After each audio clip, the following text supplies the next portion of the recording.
Alright, I'm gonna try to make this real brief and real quick.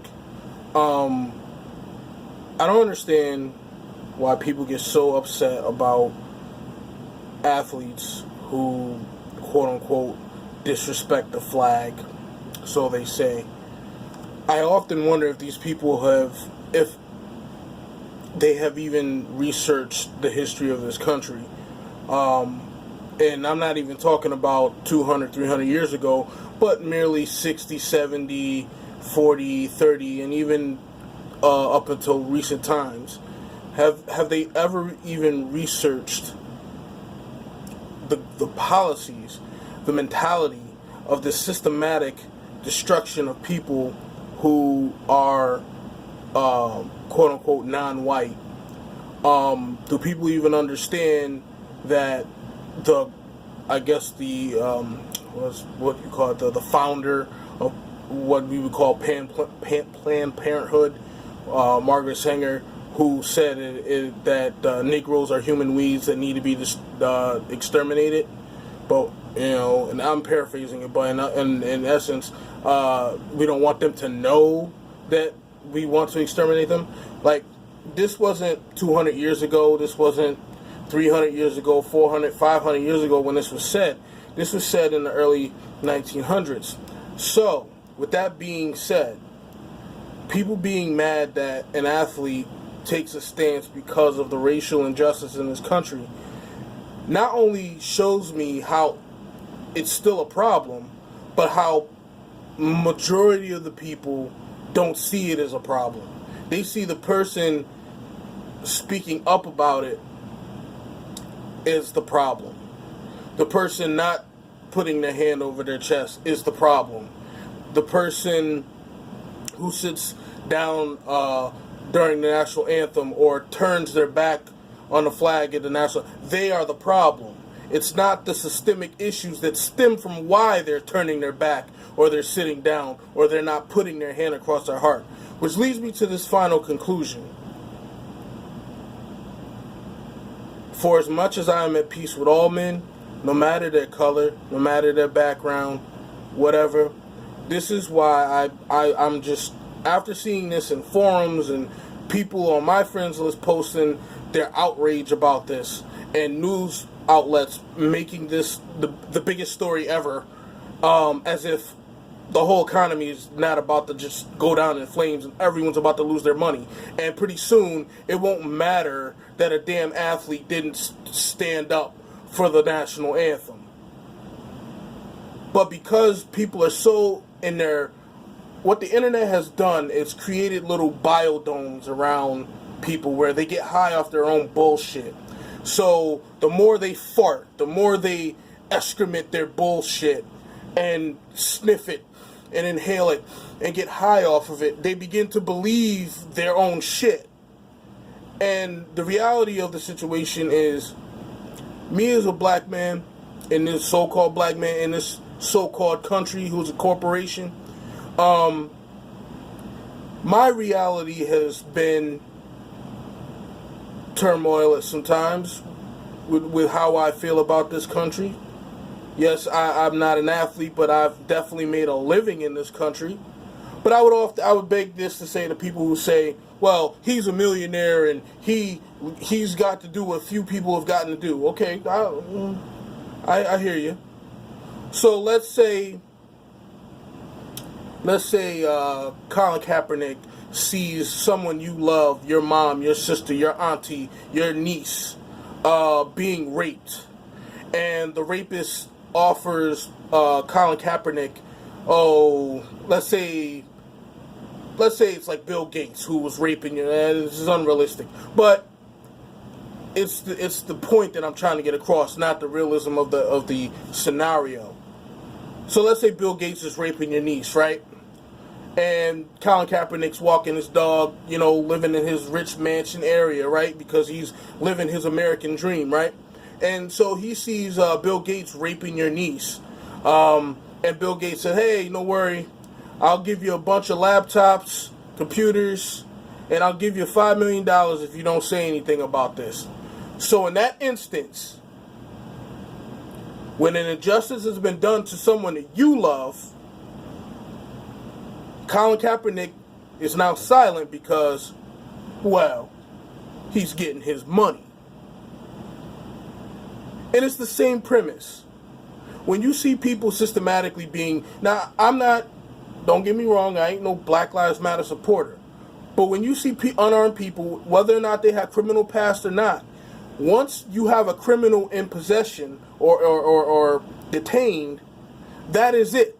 They go to jail and then, quote unquote, the process begins. But that does not seem to happen for people of color. Somehow they magically and mysteriously end up dead, committing suicide with 2 bullets to the head, 2 bullets to the back, but they committed suicide. So now with all this injustice going on, Colin Kaepernick should not say a slither of a word about how he feels about it because he's just a dumb jock. No, you're mad because you're not in his position. You're mad because you don't have the platform that he has in order to speak out on something like that. That's why a lot of these people who get so upset about when athletes talk about race and the violence against race, people who typically have melanin, this is why they get so upset. Because they don't have that platform, that fame that they want. And so because they don't have it, they should just shut up and play sports and don't remind them of a systematic governmental oppression. Because this is deeper than John and Jerome. It's deeper than that. It goes to the highest levels of government that rains down the policy that allows people who don't have pigment to kill people who do have pigment unabated and can use the same excuse over and over and over and over and over again. Imagine if this was a man who cheated on his wife over and over and over and over again. And he kept saying, you know what, honey, I didn't mean to cheat. I just kept slipping on this banana peel and she just happened to be there with her legs wide open. And, hey, you know, if it was up to me, if I didn't slip, it wouldn't have happened and I wouldn't have cheated. Imagine how that would fly. So imagine the people who are typically oppressed and feel this oppression daily, who they don't have a voice. And now, it is what it is on the context of if you don't like what he did, that's fine. You have the right, but understand the reasoning behind why some people do what they do. And understand that just because you're not going through it doesn't mean someone else isn't going through it. And just because someone wants to take up for that other the group that has historically bear most of this, if you want to call it, terroristic acts, it has been people of color. If you don't want to admit to that, that's your problem. You have the problem. You are the one that needs to have themselves checked out, not the person or the athlete who stands up and brings attention to it. People want to act like racism and bigotry is just something of the past, and now we're just living in this utopian world, and the statistics across the board say that it is not. It is not this utopian world that everyone wants you to believe that it is. I myself could care less about sports anymore. I wouldn't donate my fecal matter to care about what Colin Kaepernick did. But at the end of the day, when I see an opportunity to make my point, or make a point, I seize it. That's why I don't do videos like I used to. But at the end of the day, this is why I feel that there should just be a separation of people of color and white people, you know. And like I said, I'm cool with everybody. I don't really, like, my thing is this. I don't have a problem with the people. I have a problem with the system. But then when the people act like the system don't exist, that's when I have a problem with the people. Because you cannot sit there and Tuskegee experiment, the experiment they ran out in Guatemala, the COINTELPRO, all these examples of the government spraying predominantly black neighborhoods or brown neighborhoods with chemicals and pesticides, trying to see what would happen to them, how would their bodies react to chemical pollution. These are historical things that you can simply Google, you dumb motherfuckers. And you want to sit here and act like there's no type of systematical governmental oppression on people of color in this country because they make a few millions. All they have done now is allow the slave to make money. That's it. It's the same premise. If you look at the way they structured the football league, the way they structured the basketball league, the way they structured the Major League Baseball league, all these are smaller plantations that will cause the creme de la creme to rise to the top, right? That's all it really is. When you look at it, they don't get paid. They're collegiate students, or no, student athletes. In other words, they're free labor that brings the school millions and billions of dollars.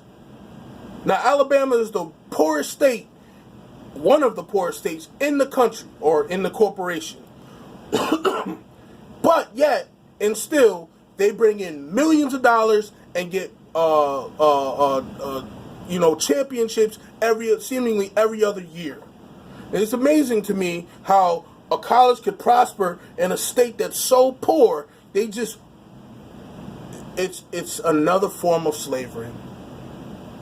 It's another form of slavery. And we're all slaves on this corporate plantation. And my thing is, instead of you worrying about what a rich slave is doing, you need to worry about what these corporate plantations are doing to you and what they're doing to you on a daily basis. That's the moral of the story that I really want to say. Hey, it's fine that Colin Kaepernick made a stance. I don't have a problem with it. It is what it is. But white folks need to get over themselves and understand and see the reality for what it is. Yes, there's no black people walking around literally in physical chains anymore. But the chains is the free-range plantation that has limitations on the plantation of how far someone can go. Now, if you're an athlete, you're an entertainer, you go a little bit higher. But then you meet a different form of change, which is you no longer have freedom of expression. Because you have people who say, you make $10 million a year, you should just shut the hell up and throw a spiral or hit your three-pointer or hit a home run. Shut the hell up. So now you have a different constraint. There's no such thing as freedom in this country anymore. There was never anything such as freedom for anybody of color in this country. You are just tolerated to a degree, and when you're no longer tolerated, then you become Barry Bonds. Out of mind, out of sight.